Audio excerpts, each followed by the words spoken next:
Bonjour tout le monde, merci d'être là.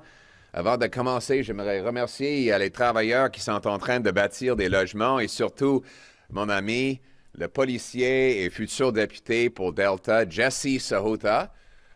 C'est un expert dans la lutte, le jiu-jitsu et d'autres arts martiaux, mais je vous assure qu'il est très paisible. C'est une très belle communauté que cette entreprise et les travailleurs ici sont en train de bâtir. C'est la deuxième fois que je les visite et ça représente la promesse du Canada. C'est une promesse très simple que j'ai appris comme jeune qui était un enfant de deux enseignants et c'était ça, que peu importe d'où vous venez, si vous travaillez fort, vous pouvez avoir un grand chèque de paie, une bonne chèque de paie qui achète de nourriture et de logements abordables dans des communautés sécuritaires. C'était ça, le deal au Canada. Mais après 9 ans des libéraux de Trudeau, Carney, Freeland, cette promesse est brisée. Qu'est-ce qui est arrivé au Canada depuis 2020 quand M. Carney est devenu conseiller économique à Justin Trudeau et Mme Freeland est devenue ministre des Finances pour Justin Trudeau? Je vous avise que le PIB par capita, c'est-à-dire le revenu par personne, est tombé plus rapidement ici au Canada que dans tous les pays du G7. En fait, en même temps, le PIB par personne aux États-Unis a grandi de 8%.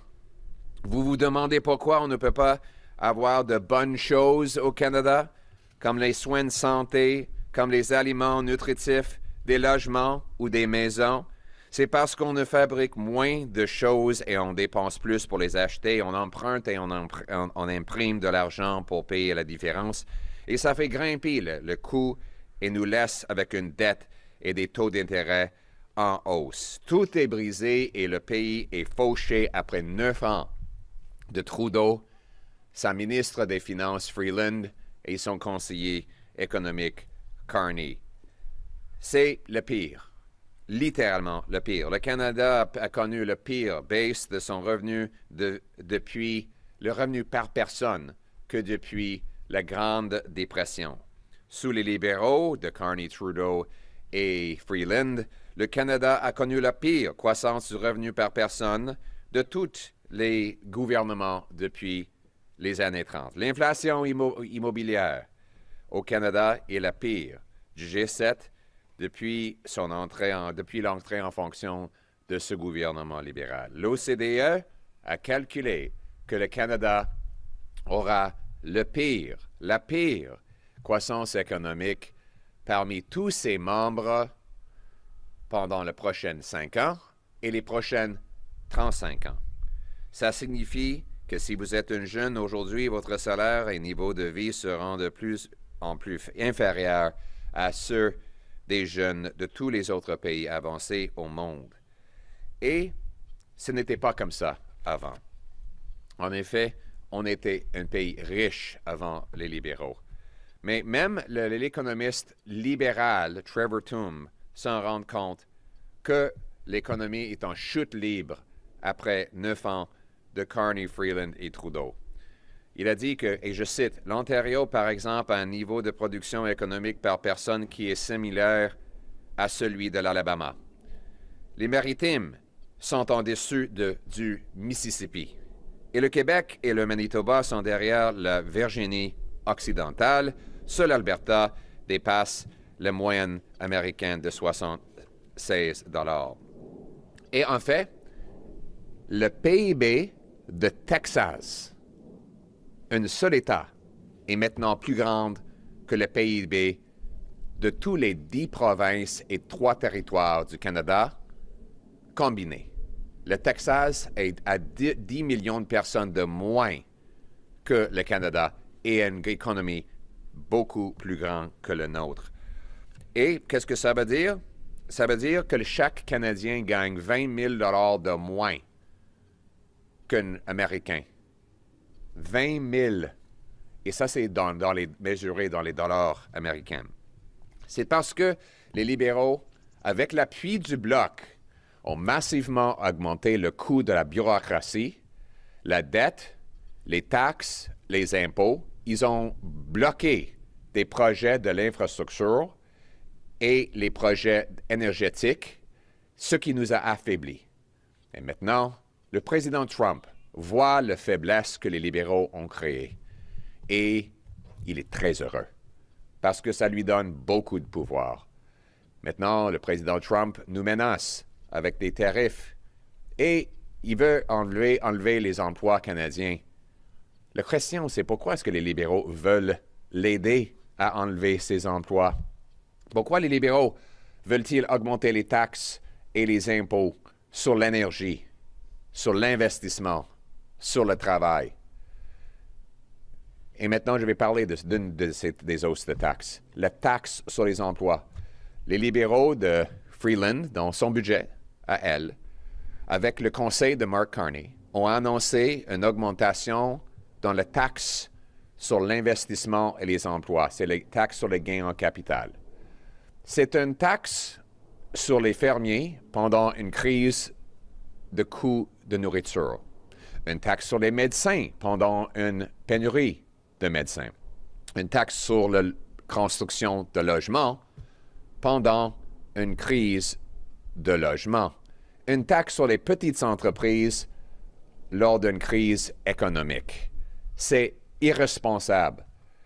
Et c'est pour ça qu'aujourd'hui, j'annonce qu'un gouvernement de Pierre Poilièvre, un gouvernement conservateur basé sur le gros bon sens, va annuler la hausse de taxes sur les gains en capital des libéraux.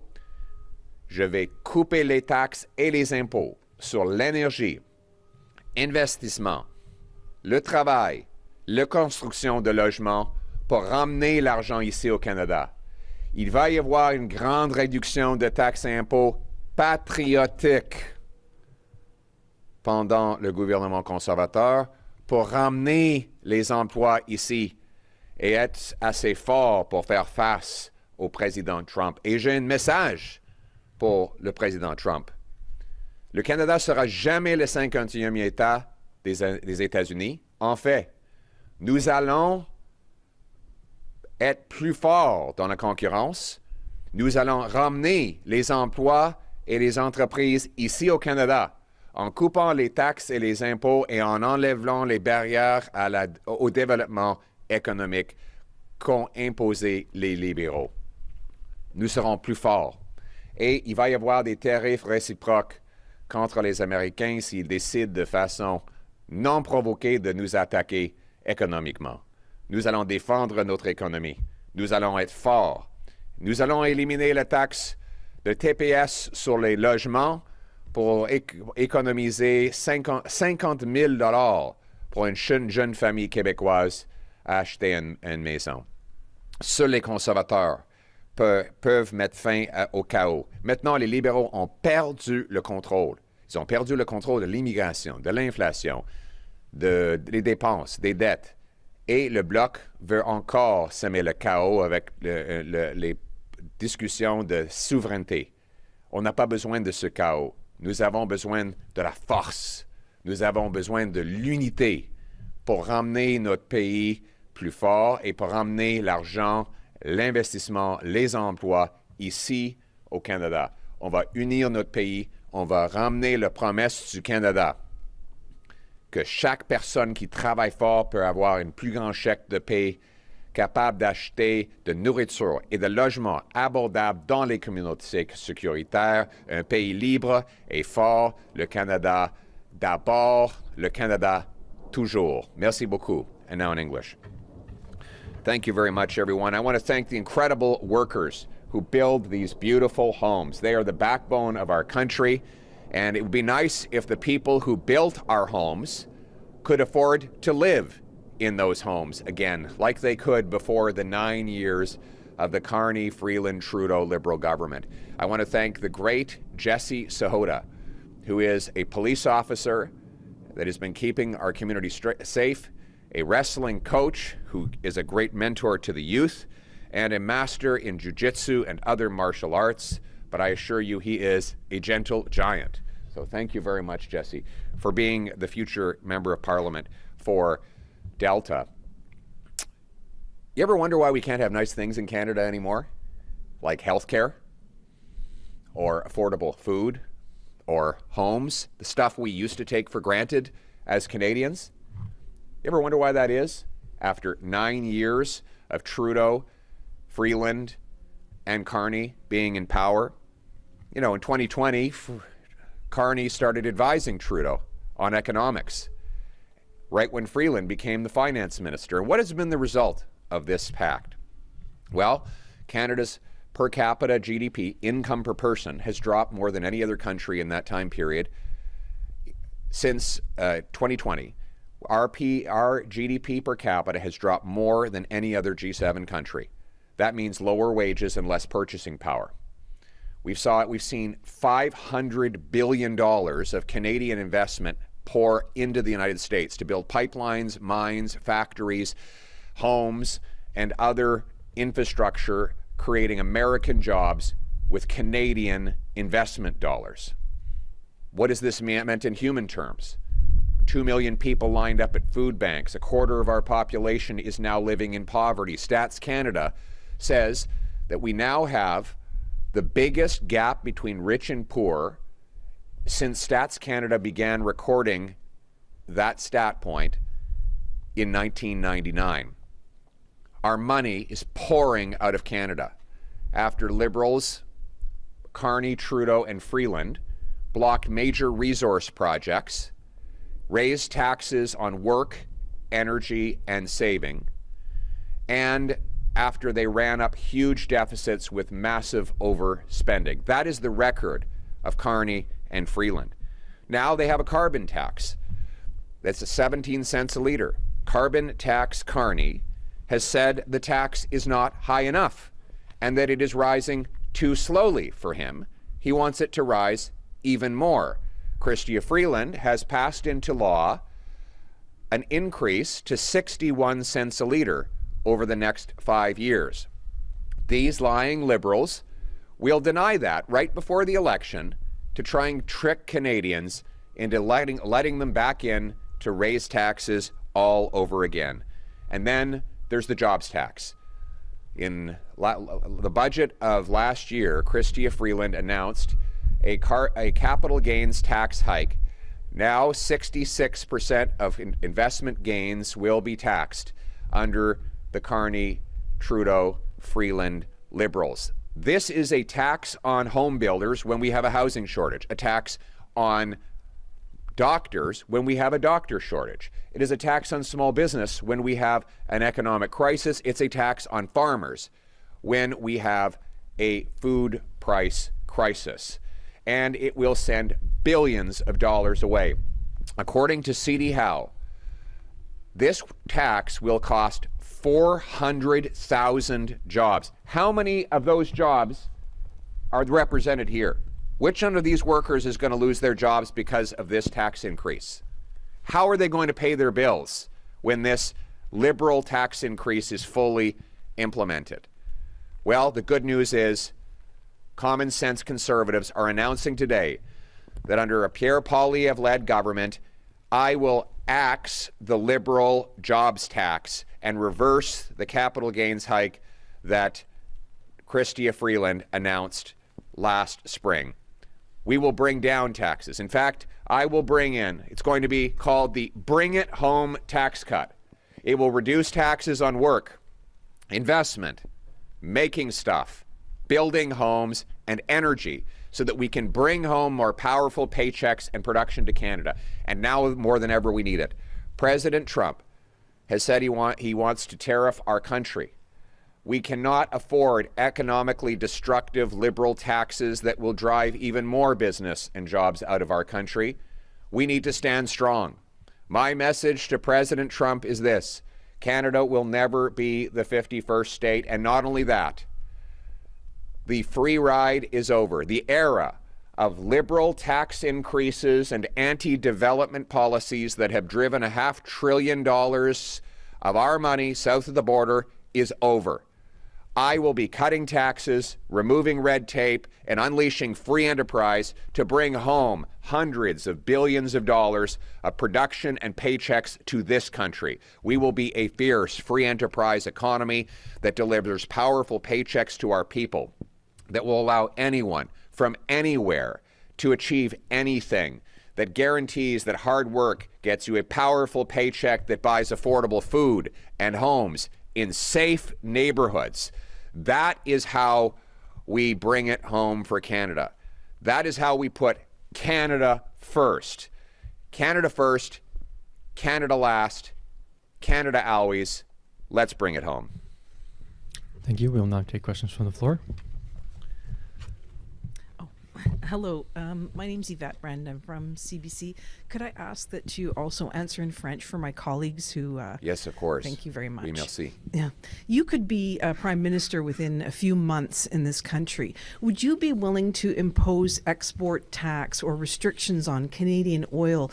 Because you'll be dealing with Trump's threats of tariffs. This would put pressure on the Trump administration. Or is this off the table for you as it is for Danielle Smith in Alberta? Well, first of all, I think that the first thing that President Trump should do when he gets into the Oval Office is to send a big bouquet of flowers to the Liberal government in Ottawa.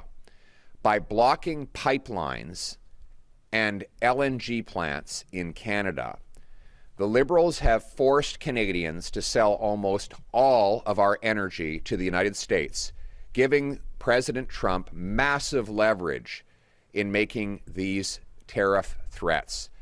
Had they allowed the Energy East and Northern Gateway pipelines to go ahead, had they rapidly approved LNG plants to sell the natural gas that Japan, Greece, Germany, and other countries were looking for us to sell them directly, we wouldn't have to give 100%, almost 100%, of our hydrocarbons to the Americans at discount prices, and you wouldn't have had to ask me that question. Because I would have answered, in that scenario, I would have answered, we'll go around the Americans. We'll sell our energy directly. But that's something that the Liberals would not let us do. Freeland supported killing the Energy East pipeline, which would have moved 1 million barrels of Western oil to the St. John refinery and off to Europe, by the way, which would have helped defund Putin. Carney testified in the industry committee that he was against the Northern Gateway pipeline to take Canadian oil to Asia without going through the United States. By the way, while his company buys pipelines in the Middle East and in Brazil. How unpatriotic is that?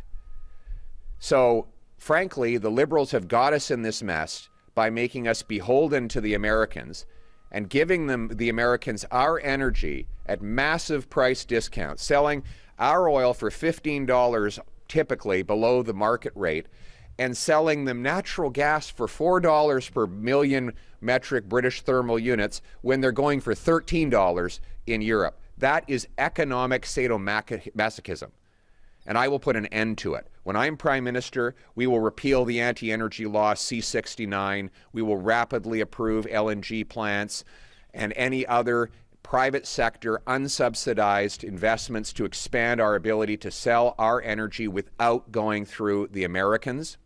And I will unite our people. We see right now that not only have the Liberals weakened our economy, now they're resorting to dividing our people. Divide and conquer. Right when the president is threatening us with tariffs, what is the first thing the Liberal Party of Freeland and Carney think to do? Divide Canadians. Divide our provinces. We don't need to be divided. We need to be united. All provinces, all Canadians. Let's put Canada first. Thank you. En français. Merci beaucoup. Merci beaucoup. La première chose que le président Trump devrait faire en devenant le président des États-Unis, c'est d'envoyer des fleurs aux libéraux du Canada. Parce que les libéraux ont donné un énorme cadeau au président Trump en empêchant la construction des oléoducs et les usines de gaz naturel qui auraient permis le Canada de vendre ses produits énergétiques directement aux autres pays outre-mer. Et à cause de ça, nous avons besoin de donner notre énergie aux Américains au prix très bas, bien en bas du prix du marché. Maintenant, nous donnons notre gaz naturel pour 4 $ aux Américains lorsque c'est 13 $ en Europe. Mais on ne peut pas vendre notre gaz en Europe parce que les libéraux ont bloqué, par exemple, GNL Québec, qui aurait permis aux Canadiens de vendre notre énergie directement en Europe pour définancer Vladimir Poutine en contournant les États-Unis. Et maintenant, on dépend sur les Américains à cause des libéraux et la gauche radicale qui veut rien savoir de développement économique. Moi, je vais permettre la construction d'usines de gaz naturel, des gazoducs, des oléoducs, des autres projets sans subvention de l'État pour pouvoir exporter notre énergie à travers le monde. Je vais aussi unir notre pays. Je sais que les libéraux veulent gagner des élections en divisant les Canadiens d'une province à l'autre. Le président Trump va beaucoup aimer cette approche parce que ça lui donne plus de rapport de force. Moi, je ne veux pas diviser les Canadiens ni les provinces. Je vais unir tous les Canadiens pour faire face aux menaces injustifiées du président Trump. C'est comme ça que nous allons mettre le Canada d'abord. Merci. Thank you. Next question.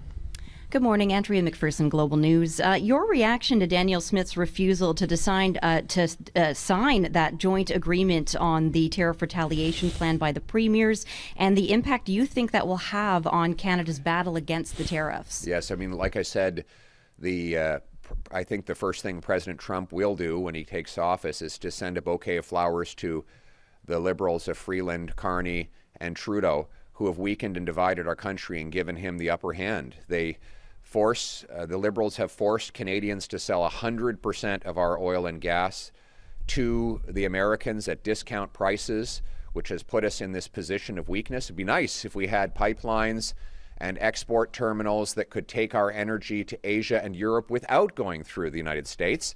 But of course, the economic radicals of Trudeau, Freeland, and Carney blocked those projects because of their radical ideology, and they have made us more and more dependent on President Trump.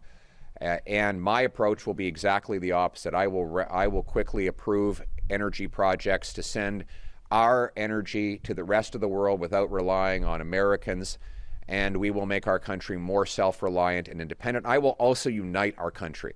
The Liberals are trying to divide one province against another, Canadian against Canadian, right at our moment of maximum vulnerability. This is because we do not have a functional federal government. So we have effectively 10 different foreign affairs ministers, one from each province, trying to fight separately.